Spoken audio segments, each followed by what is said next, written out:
মাখলুক মানে সৃষ্টি, খালেক মানে সৃষ্টিকর্তা। নবী কি সৃষ্টিকর্তা? নবী কি খালেক? নবী কি রাজ্জাক? নবী আমাদের মতো মানুষ, পার্থক্য এতটুক। আমিও মানুষ, ডক্টর ইউনুসও মানুষ। এ গ্রামে ইউনুস নামের কেউ থাকতে পারে? আছে না নাই? তাহলে এই ইউনুসও ইউনুস আর ডক্টর ইউনুসও ইউনুস। উনার নাম ইউনুস বলে আপনি উনারে সরাই দিয়ে সেই চেয়ারে বসে দেন, ঠেলা কারে পায়। ওই ইউনুসও যা দিয়ে বানাইছে, এই ইউনুসও তাই দিয়ে বানাইছে। পার্থক্য আছে ভিতরে অনেক কিছু, ঠিক না? হাসিনা নামে টুঙ্গিপাড়া বহুত মহিলা আছে না নাই? যে এই হাসিনার শেখ হাসিনা কি এক হাসিনা? খালেদা নামে বাংলাদেশে আরো মহিলা আছে না নাই? এই খালেদা আর ওই খালেদা কি এক খালেদা? মানুষ হিসেবে আমি আর নবী আলাইহিস সালাতু ওয়াস সালামের একই ম্যাটেরিয়াল দিয়ে তৈরি, কিন্তু আমার ভিতরে নূর ও নবুয়তি নাই। আমাকে আল্লাহ ওহী দেয় নাই, আমার কাছে জিবরাইল আসে না। নবী পাককে আল্লাহ তাআলা এই মাটির মানুষটাকে নূরে হিদায়াত দিয়া, নূরে নবুয়ত দিয়া, নূরে কোরআন দিয়ে আল্লাহ তাআলা তাকে সারা বিশ্বের শ্রেষ্ঠ মানুষে পরিণত করেছেন। ঠিক কি ঠিক না? এই যে লাইটটা বানাইছে কি দিয়ে? কাঁচের বডি না? হতে পারে কাঁচ, নাকি ইদানিং তো প্লাস্টিক চলতেছে। কাঁচই ধরেন, খেয়াল করেন, কাঁচের বডি, ঠিক না? এখন ওর মধ্যে লাইট যাওয়ার কারণে ওইটার নাম হয়ে গেছে কি? এই যে কাঁচ দিয়ে বানানোর যে রডের মতো, এটার নাম কি? কাঁচ না লাইট? কাঁচ না লাইট? টিউবলাইট না? টিউবলাইট। বোঝেন নাই কথা? টিউবলাইট না? এই লাইটটা যদি কাইটে যায়, এখন ওটার মূল বডি তো বানানো কি দিয়ে? কাঁচ দিয়ে। এখন কি আপনি আপনার ছেলেরে বলবেন যে বাজারে তো একটা লাঠি কাজ কিনে নিয়ে আয়, একটা লাঠি কাজ কিনে নিয়ে আয়, তাই বলবেন? কি বলবেন? একটা লাইট কিনে নিয়ে আয়, তাই বলবেন, ঠিক না? মূলত লাইট হলো আলো, ভিতরের টুক আলো। বডিটা কিসের? কাছের না? আমার নবীকে আল্লাহ তাআলা মাটি দিয়ে বানাইয়া গোটা আদম জাতিকে দামি বানাই ফেলাইছে। নবী পাক মাটির মানুষ, ভিতরে নূরের লাইট, হিদায়াতের নূর, নবুয়তের নূর, কোরআনের নূর ঢুকাই দিয়া তাকে নূরের নবী বানাই দিয়েছে। কন্যা সুবহানাল্লাহ, ঠিক কিনা? এই নূরের আগমন শুরু হয়েছে কোন জায়গা থেকে? শেষ জামানায় হযরত ইব্রাহিম আলাইহিস সালামের ছেলে ইসমাইল থেকে শুরু হয়েছে।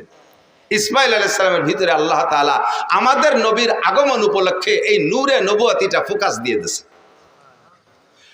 ইব্রাহিম আলাইহিস সালামের দুই ছেলে ইসহাক আর ইসমাইল। ইসহাক আলাইহিস সালামের বংশে বহু নবী, মুসা আলাইহিস সালাম, ঈসা আলাইহিস সালাম, দাউদ আলাইহিস সালাম, সুলাইমান আলাইহিস সালাম, তারপরে ইউসুফ আলাইহিস সালাম, এরকম হাজার হাজার নবী, লক্ষ লক্ষ নবী ইসহাক আলাইহিস সালামের বংশে জন্ম নিয়েছে। আর ইসমাইল আলাইহিস সালামের বংশে মাঝে কোনো নবী আছে কিনা তা আমার ভালো জানা নাই, তবে শেষ নবী একজনই শ্রেষ্ঠ নবী, মুহাম্মদুর রাসূলুল্লাহ সাল্লাল্লাহু আলাইহি সাল্লাম।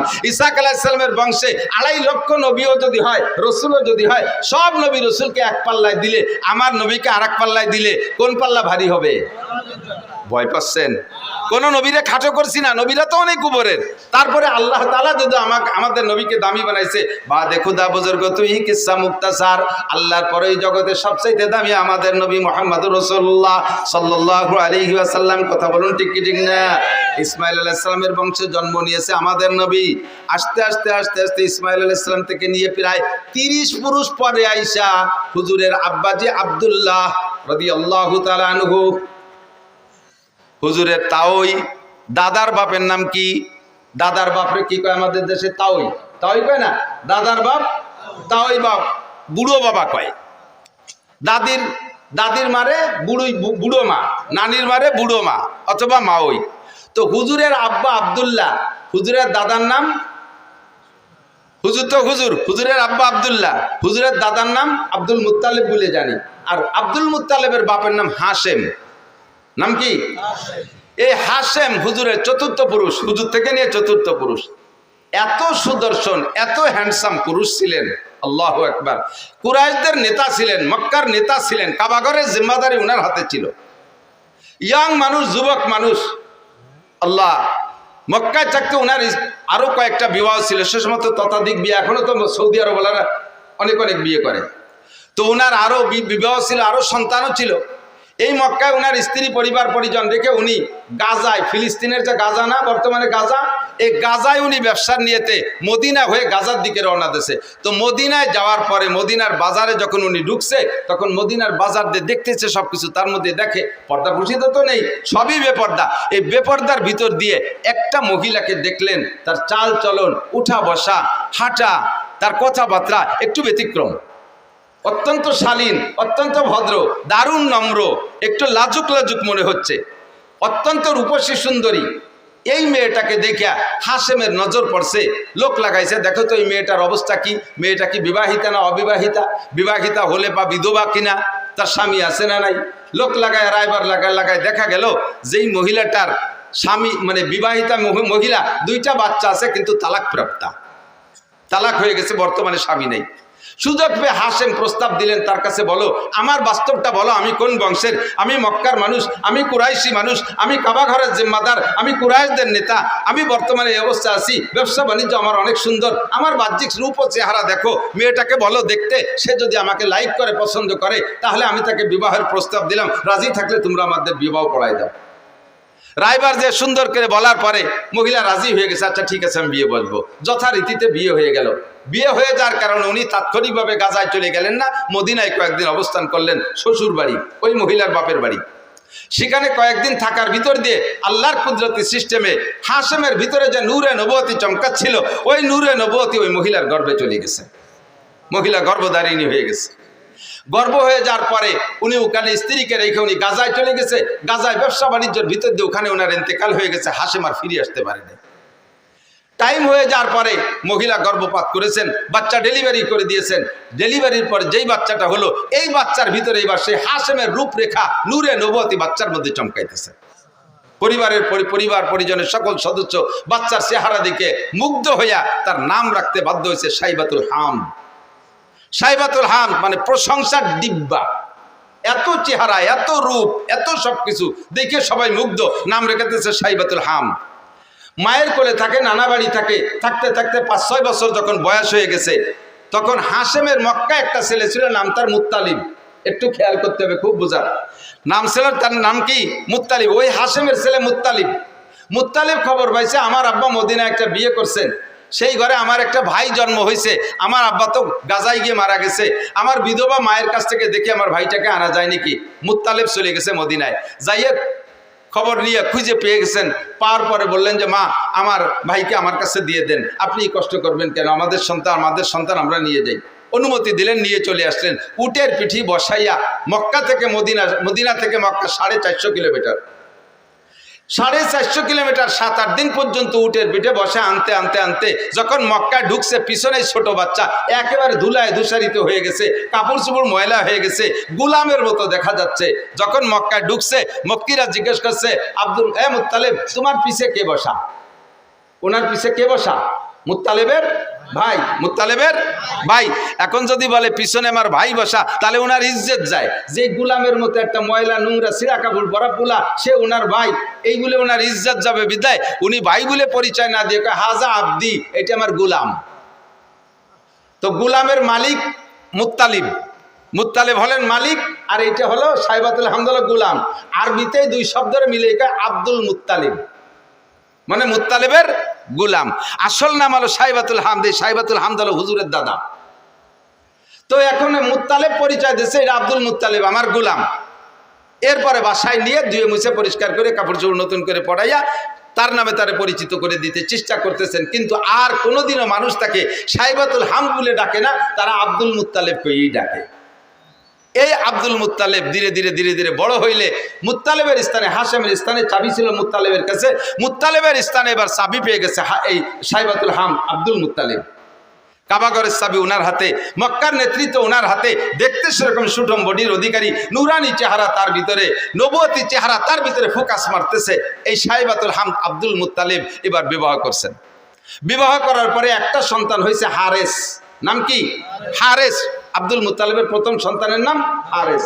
এই ছেলেটা বড় হয়ে উঠছে, মাঝে আর তেমন কোনো সন্তানাদি নেই।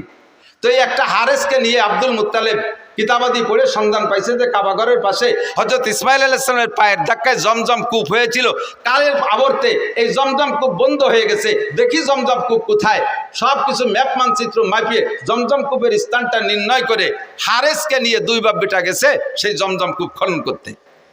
তার উপরে অনেক পাথর চাপা পড়ে আছে, 2 বাপ বেটা পাথর সরাইয়া জমজম কূপকে আবিষ্কার করবে, বের করবে, এটা খুব কঠিন ব্যাপার। 2 দিন 3 দিন পর্যন্ত খোঁজার পরে জমজম কূপ বের করতে পারে নাই। একটা সন্তান, তো আমাদের দেশে সুখী সন্তান, এক সন্তানের আব্বা বহুত আছেন না? ছেলে হোক মেয়ে হোক, কয়টা? একটা অথবা 1.5টা অথবা 2টা। 1.5টা মানে ঠ্যাং একখান নাই, হাত একখান নাই, আজকন পঙ্গু হয়েছে। আর একটা পূর্ব। সুখী সংসারের পর আমরা অত্যন্ত খুশি। একটা ছেলে একটা মেয়ে, জায়গা জমি বহুত কিছু আছে, ব্যবসা বাণিজ্য আছে, বড় আনন্দিত।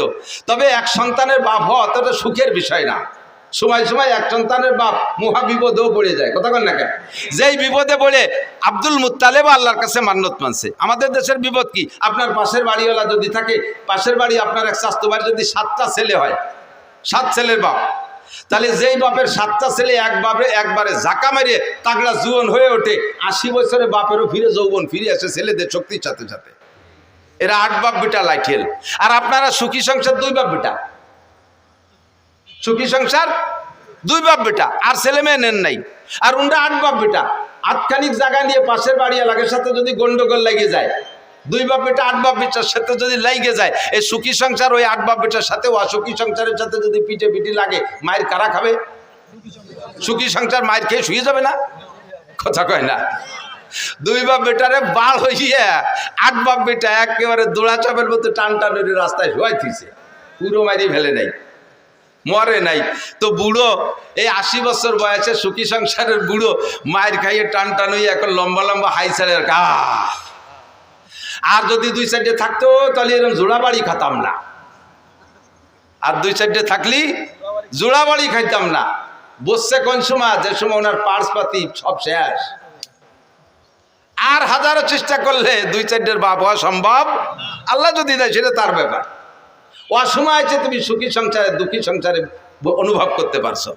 হারেস সাইবাতুল হামদ আব্দুল মুত্তালেব সময় মতোই বুঝে ফেলাইছে যে আমার এই এক সন্তান দিয়ে জমজম খুব খুঁজতে পারলাম না, যদি এরকম 8 বাপ বেটার সাথে কাজী ডাঙ্গে লাগিয়েই যায় তাহলে তো মায়ের খাইয়ে আসতে হবে। সাথে সাথে কাবা ঘরে গিলাফদের মান্নত করছে, আল্লাহ যদি তুমি আমার 10টা পুত্র সন্তান দাও, যদি 10টা পুত্র সন্তান দাও তাহলে একটা সন্তানকে আমি তোমার রাস্তায় এই কাবা ঘরের পাশে জবাই করে দেবো, কুরবানি দেবো। এই সামান্যতের মান্যত চিনতে হতে পারেন? উনার জন্য এই মান্যত পুরো করা ওয়াজিব, কিন্তু এমন মান্যত যদি এই সমাজে কেউ করেন, এই মান্যত পুরো করা ওয়াজিব না। অনেকে মানে, মারা বিশেষ করে মারা মান্যত মানে সন্তান যদি অসুস্থ হয়ে পড়ে, আল্লাহ যদি তুমি আমার বাবারে বাঁচাও, আল্লাহ আমার বাবার রোগ আমারে দিয়ে আমার বাবারে সুস্থ করে, এরকম করে মারা। নিজের রোগ বাবার সন্তানের রোগ আমারে দিয়ে আমার বাবারে বাঁচাও, আমার হায়াত তারে দিয়ে আমার বাবারে বাঁচাও, যদি আমার বাবা বেঁচে যায়, আমার সন্তান যদি বেঁচে যায়, তাহলে আমি জীবিত অবস্থায় 7 দিন কবরে থাকবো। তাই দেখছো কিরম ঠেলে। এরকম মান্যতের মশালা আমার কাছে আসে, মিথ্যে কথা বলতেছি না। এই কত যে আসে মাঝে মাঝে উদ্ভট মানে এই মান্যতের কথা। একজনের মান্যত মানছে, হুজুর আমি নিয়ত করছি কাবা ঘরে একটা হেরিকেন দেব। কাবা ঘরে গেছি মানে হেরিকেন লাগাই কোন জায়গা? বাঙালি হেরিকেন কাবা ঘরে চলে? এ মান্যত মানছে, আমি কি এর? এরকম কঠিন কঠিন প্রশ্ন। 7 দিন কবরে তাজা অবস্থায় থাকবো, থেকে দেখছেন একদিন? আরে মরার পরে একদিন থাকবো কিভাবে, সেই চিন্তায় ঘুম হয় না। মরার পরে কিভাবে কবরে থাকবো একদিন, সেই প্রথম রাতটা নিয়েই চিন্তা।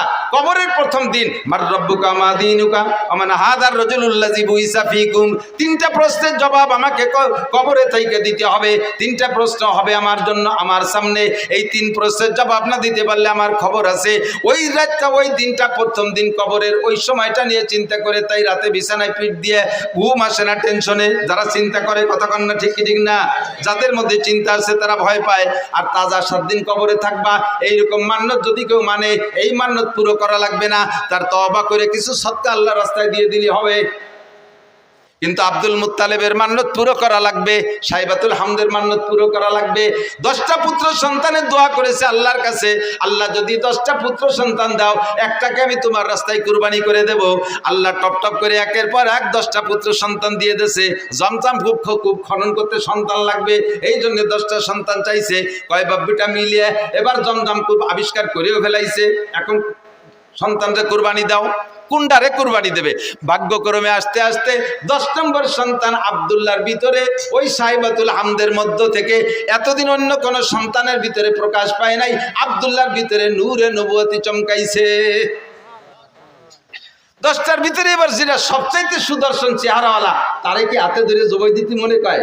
চাইতেছে যে ঘুরে ফিরে অন্য একটারে, যেটা বুসা টুসা একটু কালা টালা আছে, ওর একটারে মারি দিয়েছে মান্যত পুরো করে। কিন্তু তবুও তো সন্তান, তবুও কোনোভাবে কি আব্বা জবাই দেওয়া সম্ভব? কিন্তু মান্নত করছে, আল্লাহর ওয়াদা পূরণ করতেই হবে। এখন কারে জবাই দেবে কোনো নির্ধারিত করে না যে 8 নম্বর ডানা, 6 নম্বর ডানা, 1 নম্বর ডানা, 10 নম্বর ডানা। কাজেই একটারে বের করতে লটারি লাগবে। এবার একের থেকে হারেস থেকে নিয়ে লটারি করা শুরু করছে।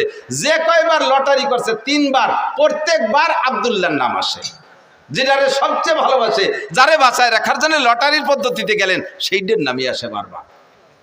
তো যেহেতু 3-4 বার বা প্রত্যেকবার লটারিতে ওই একই নামে আসে, এখন তারে তার বাঁচানোর উপায় নেই। তো বাবা জামা কাপড় পরে রেডি হও, তোমারে জবাই দিই। আল্লাহর হুকুম, আল্লাহর মান্যত পুরো করতে হবে।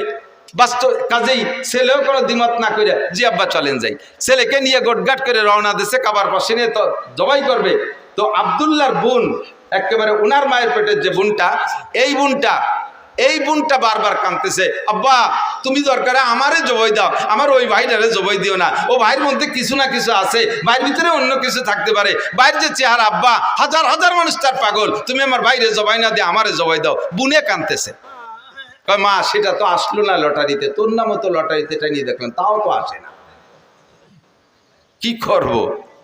তখন আব্বা একটা পদ্ধতি অবলম্বন করেন, যদি এসে যায় ভাগ্য পরিবর্তন হয়েও যেতে পারে, 10টা উটের সাথে আর আমার ভাই আব্দুল্লাহর সাথে একটা লটারি টানেন।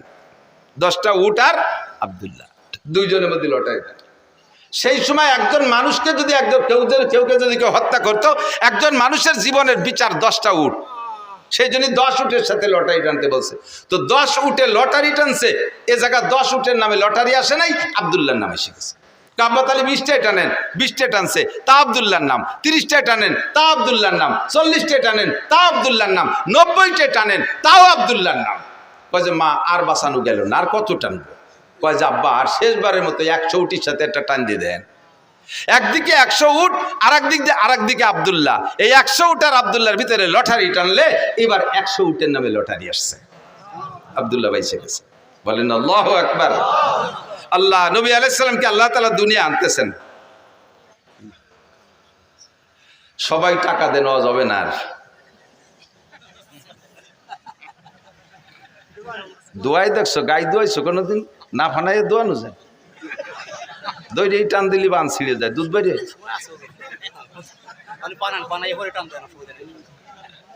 আল্লাহ একটু মিলাদ পড়ি না, মানুষ কয় যে কওমি হুজুরা মিলাদ পড়ে না, তাই মিলাদ পড়া শুরু হচ্ছে, তার মধ্যে এসে বাবা ঠেলি দিতেছে না, বাবা আর অল্প একটু পড়িয়ে তারপরে জায়গায় চলে যাবেন ইনশাআল্লাহ। আমি যত ভালো আজ করি আপনারা খুশি হবেন বা আপনাদের প্রয়োজন মেটবে, কিন্তু গাইরেস্টের যে চাহিদা আছে তা পূরণ না করলে আমারে খাতি দেবে না। আল্লাহ কষ্ট নিয়েন না। তো আব্দুল্লাহর জন্ম, আব্দুল্লাহ বেঁচে গেলেন 100 উটের বিনিময়ে। সেই থেকে বিচার হলো দিয়াত কয় রে, দিয়াত কয় হদ দিয়াত। একজন মানুষকে মানুষ মারি ফেললে তার বিচার, তার যদি জান বাঁচাইতে হয় তাহলে 100 উট দিতে হবে, 100 উট বা সমমূল্য টাকা দিতে হবে, তাহলে একজন মানুষের হত্যার বিচারে উটের সম্পদে অর্থের মাধ্যমে মীমাংসা হয়ে যাবে। সেই থেকে 100 উট জারি হয়ে গেছে। কোরআনের বিচারে এখনো তাই, সে বিচার হুজুরও জারি রাখছে যে একজন মানুষের হত্যার বিচার হবে 100 উট। তো খাজা আব্দুল্লাহ বেঁচে গেলেন। এবার আব্দুল্লাহর ভিতরে নূরে নবুয়তি চমকাইতেছে।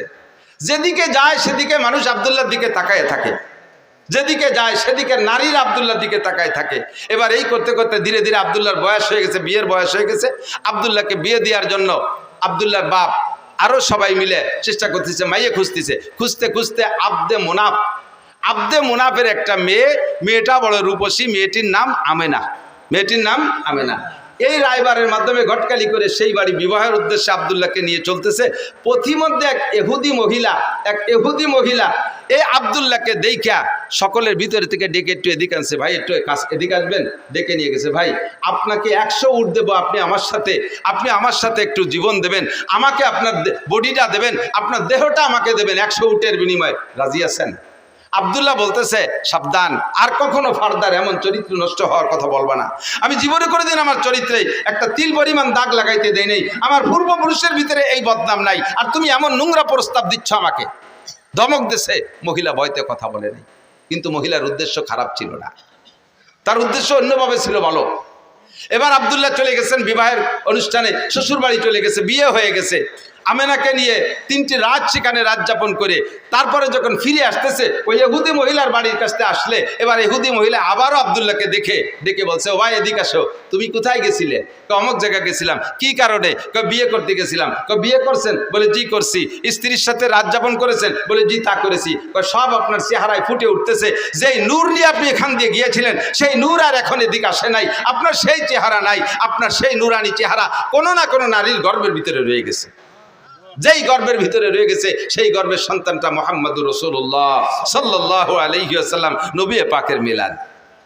এরপরে মহিলা বলতেছে, আল্লাহে আমি আপনার সাথে চরিত্র নষ্ট করার কোনো প্রস্তাব দিয়েছিলাম না, আমি 100 উটের জন্য দিতে চেয়েছিলাম। আপনার ভিতরে আখিরি নবী মুহাম্মদুর রাসূলুল্লাহ সাল্লাল্লাহু আলাইহি সাল্লামের নমুনা আমি দেখতেছিলাম। আমার মনে আশা ছিল যে সেই নূরটা আমার গর্ভে আসতো, আপনি যদি আমার সাথে বিবাহে রাজি হতেন তাহলে আমার দেন মোহরের দাবি ছেড়ে দিয়ে আপনাকে আমি 100 উট দিতাম ওই নূরটা আমার পেটে নেওয়ার জন্য। যেহেতু এখন অন্য জায়গায় চলে গেছে, এখন আপনাকে আমি একটি পয়সার বিনিময়েও আপনাকে আমি বিয়ে করতে রাজি না। আব্দুল্লাহ থেকে চলে গেছে আমিনার গর্ভে। সময় পুরিয়ে গেল, নবী আলাইহিস সালাতু সালামের জন্ম হবে। এই জন্মের কিছুদিন আগে হুজুরের আব্বাজি ব্যবসায় যে সেখানে ইন্তেকাল করেছেন। হুজুরের আব্বা আর আসেন নাই, মদিনার পথে ইন্তেকাল করেছেন। এরপরে নবী আলাইহিস সালামের জন্ম হলো। নবী আলাইহিস সালামের জন্ম যখন হয়, কেসরার সিংহাসনে পাথর লাগানো ছিল, যেই পাথরকে তারা পূজা করত, যেই পাথরকে শ্রদ্ধা করত, পাথর থেকে লাইট চমকাইতো। নবী আলাইহিস সালাতু সালামের জন্মের সাথে সাথে আরশে আজিমের মালিকের কুদরতি সিস্টেমে ওখান থেকে 14 খান পাথর খসে পড়ে গেছে। শিখা চিরন্তন নামে একটা আগুন জ্বালাইতে 1000 বছর পর্যন্ত।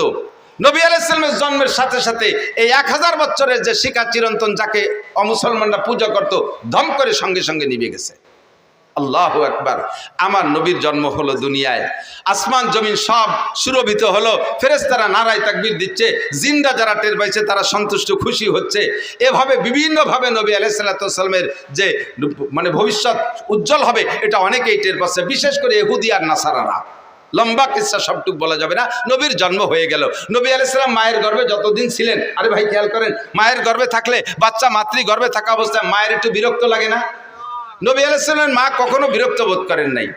এবং জন্মের পরে জন্মের সময় সব নারীদের রক্তক্ষরণ হয়। আমার নবীর জন্মের পরে নবীর মায়ের পেট থেকে কোনো রক্তক্ষরণ হয় না, কোনো নিফাসের রক্ত হয় নাই। বাচ্চাকে মায়ের পেট থেকে নাড়ি কেটে পৃথক করা লাগে। নবী আলাইহিস সালাম নাড়ি কাটা অবস্থায় জন্ম নিয়েছেন। বাচ্চারা একটু বড় হওয়ার পরে 6-7 বছরের ভিতরে খাতনা করাইতে হয়। কয় বছরের ভিতরে? 6 থেকে 7 বছরের মধ্যে খাতনা। আসলে বয়স কোনো লিমিটেড না, নিয়ম হলো পুত্র সন্তানদেরকে আমাদের মুসলমানদের সুন্নত হলো খাতনা করানো, ইব্রাহিম আলাইহিস সালামের সুন্নত। তা খাতনা করাইতে কোন বয়সে? মানুষের সামনে বাচ্চাটার প্যান্ট খুলতে গেলে, পরনের কাপড় খুলতে গেলে যখন লজ্জা বোধ করে, তার সেই লজ্জার টাইমের ভিতরে তারে খাতনা করাই দিতে হয়। তো লজ্জা বোঝে কোন সময়? 2-3 বছরের লজ্জা বোঝে, 3-4 বছরের লজ্জা বোঝে, 5 থেকে 6-7-এর ভিতরে সে লজ্জা বোঝে। মানুষের সামনে এবার প্যান্ট খুলতে গেলে, আমার ছেলেরা নিয়ে গেছে নদীর ঘাটে গোসল করতে, যে বললাম আব্বু তোমার শুকনো প্যান্টটা খুলিয়ে গোসল করো, সে সময় তার 6-7 বছর বয়স। ওরা আমি খোলার জন্য চেষ্টা, তুমি চিবিয়ে দূরে যাও, না আমি বলবো না, আঞ্চির মধ্যে একটা হবো না। বুঝলাম যে ওর মুসলমানি দেওয়ার বয়স হয়েছে, এই বয়সের মধ্যে মুসলমানি দিতে হয়। যদি মশালা এইটাই হয় যে মানুষের সামনে শরম গা বের করতে যখন লজ্জা পায় ওই সময় তারে খতনা দিয়ে দিতে হয়, তাহলে আমাদের দেশের বর্তমান ছেলেদেরকে 20-22 বছরও মুসলমানি দেওয়া যায় না।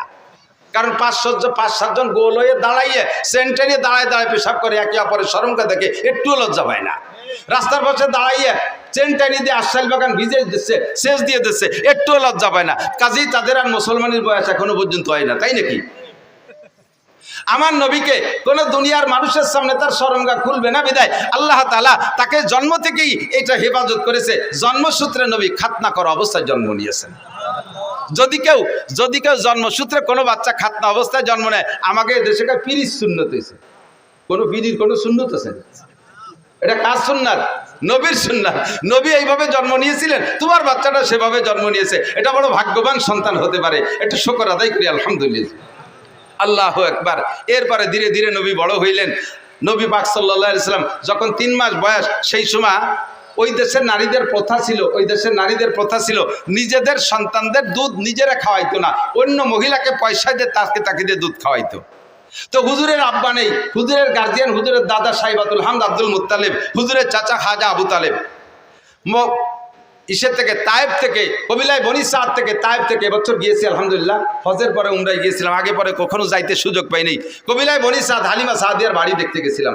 ঘরবাড়ি নাই সে জায়গা, কিছু পাথর দিয়ে একটু নমুনা বানায় রাখছে যে এখানে হালিমা সাদিয়ার বাড়ি ছিল। ওর পাশেই কবিলায় বনি সাদ আছে, যেই বংশের মেয়ে উনি।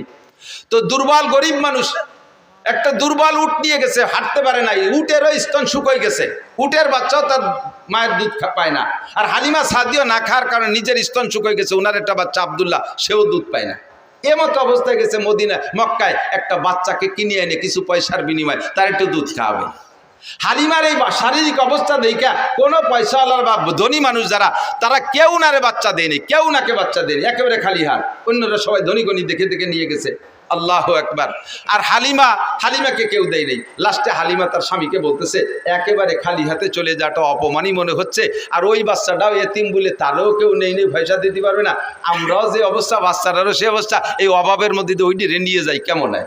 স্বামী একমত হলেন, ঠিক আছে নিয়ে যাও, ওইটি নিয়ে চলো। সেই বাচ্চাটা মোহাম্মদুর রসুল্লাহকে খাজা আব্দুল মুত্তালিবের সাথে কন্ট্যাক্ট করে নিয়ে রওনা দিছে, নিয়ে মানে কোলে নেছে। কোলে নিয়ে আর সাথে সাথে হালিমার শুকনো দেহের ভিতরে, তার শুকনো স্তনের ভিতরে একেবারে থম ধরে দুধে ভরপুর হয়ে গেছে।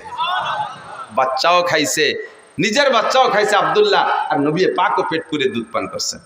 এর আগে 3 রাত পর্যন্ত আব্দুল্লাহ ঘুমোয় না দুধের অভাবে। উটের বাচ্চাটা ছটফট করতেছে দুধের অভাবে, উটের স্তনে দুধ নাই। হালিমা দুধ খায়, হালিমা দুধ খাইলেই তো তার দুধ হবে। এখন হালিমা দুধ খাবে কোন জায়গা থেকে? সেই শুকনো স্তনওয়ালা উটটার থন সম্পূর্ণ দুধে ভরপুর হয়ে গেছে। উটের বাচ্চাও খাইছে, দোয়াইয়ে উন্ডাও খাইছে, আরামসে ঘুমাইছে। যেই উটটা হাঁটতে শক্তি পায় না, সেই উটের পিঠে সওয়ার হয়ে 3 জনে রওনা দিছে। শক্তিশালী সব উটকে পিছে ফেলাইয়া আমার নবীর উট সবচাইতে আগে চলে গেছে। 3 মাসে বাচ্চাকে নিয়ে চলে গেছে। যখন 2 বছর পুড়ে গেছে, দুধ খাওয়ানোর মেয়াদ শেষ, এরপরে নিয়ে আসছে হালিমা আবার আমেনার কাছে, এনে বলতেছে, মা এই যে আপনার বাচ্চা। তা আমেনা বলতেছেন, বাচ্চাদেরকে মূল আদর্শ সামাজিকতা যদি শিখাইতে হয়, তাহলে মূল আদর্শ আর সামাজিকতা আছে গ্রাম অঞ্চলে। শহরে 12 ভেজালি মানুষ, শহরে 12 দেশের মানুষ, এ জায়গায় মূল আদর্শ খুঁজে পাওয়া যায় না। আদর্শ আসল ভাষা গ্রাম অঞ্চলে, মূল আদর্শ গ্রামে। কাজেই বাচ্চাটাকে আরো কয়দিন রাখেন, আরো কিছুদিন রাখলেন। 4 বছর যখন রাখছে, 4 বছরের ভিতরে ফাঁকে একবার আব্দুল্লাহ আর হুজুর 2 জন পাশে এক জায়গায় খেলাধুলা করতে গেছে। হালিমার ঘরের থেকে বেরোইয়া আমি সে জায়গাটাও দেখে আসছি আলহামদুলিল্লাহ। যে জায়গায় হুজুর আলাইহিস সালাম খেলাধুলা করতে গিয়েছিলেন, হঠাৎ করে 2 জন লোক আইসা, জিব্রাইল আর মিকাইল, মানুষের রূপ ধারণ করে, তসতুম মিনাজ যাহাব মুলাবাতুম মিনান নূর মিনাস সালজ, বরফওয়ালা নূরের পানি একটা পাত্রে, স্বর্ণের একটা পাত্রে আইনা রাইখা নবী আলাইহিস সালামকে ধরে চিৎ করে শোয়াইয়া হলকুম থেকে নাভি পর্যন্ত ফেরিয়ে ফেলাইছে। এই ফাড়া দেখা আব্দুল্লাহ দৌড়ে চলে গেছে। মার্গ মা, 2 লোক আইসা আমার বাইরে বুক পড়ি ফেলাইছে, আমার বাইরে ফেলাই দিল। হালিমা আর তার স্বামী 2 জন পাগলের মতো দৌড়ে গেছে, যে দেখে যে নবী আলাইহিস সালাম পড়ে আছে। এর ভিতরে কাজ সারি চলে গেছে, অপারেশন হয়ে গেছে। বুক ফাইড়া কলিজা বের করে, হাড় লাঞ্চ বের করে, ওই পানি ঠান্ডা পানির মধ্যে ভিজাইয়া ভালো করে নাড়াচাড়া করে, সুন্দর করে ধুয়ে মুছে পরিষ্কার করে, কলিজার ভিতরে আরেকটা অপারেশন করছে। তার ভিতরে ছোট্ট একটা রক্তের টুকরা ছিল, ওইটারে বের করে ফেলেছে। এইটা হলো নফস। এই রক্তের টুকরাটা নফসকে বের করে দিয়ে পরিষ্কার করে ভিতরে সেট করে দিয়ে বুকটারে ডলা দিছে, সুন্দর করে সে আগের মতো হয়ে গেছে। হুজুর উঠে চুপ করে বসে আছেন। হালিমা এসে, বাপ কি হয়েছে আব্বু, তোমার কি হয়েছে? তো কাজে আমি তো দেখলাম 2টা লোক আসলেন, এরপরে কি হয়েছে আমি তা কইতে পারি না। দেখে যে বুকের এখানে একটা দাগের মতো আছে। যা বলছে আব্দুল্লাহ তাই। 3 মাসের বাচ্চার ভিতরে কোনো ইনসাফি মিজাজ হতে পারে, কোনো যোগ্যতা হতে পারে? 3 মাসের বাচ্চা বিচার ন্যায় বিচার বোঝে? আল্লাহ পাক রব্বুল আলামিন নবী পাককে জন্মসূত্রে এমন একটা চরিত্র দিয়ে তৈরি করেছেন, যার জন্মের পর থেকে কখনো এই চরিত্রের ভিতরে কেউ তিল পরিমাণ দাগ দেওয়ার সুযোগ নেই। আল্লাহ পাক বলেন, ওয়া ইন্নাকা লাআলা খুলুকিন আযীম, আপনাকে জন্মসূত্রে সর্বোত্তম চরিত্রের অধিকারী করে বানাইছি।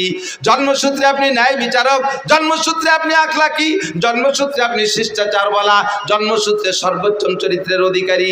3 মাসে বাচ্চা আমেনার ঘরে যাইয়া কখনো আমেনার 2টা স্তনের দুধ খেয়ে সাবাল করে দেয় নাই। নবী তো ইচ্ছা করলে করতে পারতেন, আমার দাদা টাকা দেবে, আমি কেন একটা দুধ পান করব?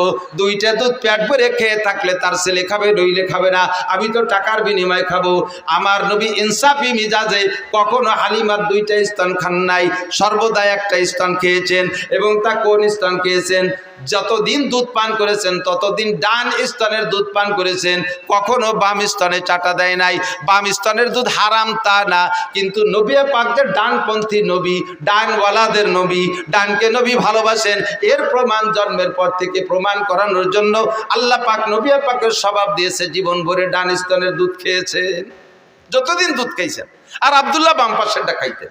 আল্লাহু আকবার। আমার এই নবীর চরিত্র সম্পর্কে জন্ম থেকে নিয়ে 40 বছর পর্যন্ত যে আখলাক, এই আখলাকের নাম হলো, এই স্বভাবের নাম হলো, আরবিতে কয় আখলাক। এটার নাম কি? আখলাক। আর আখলাক মানে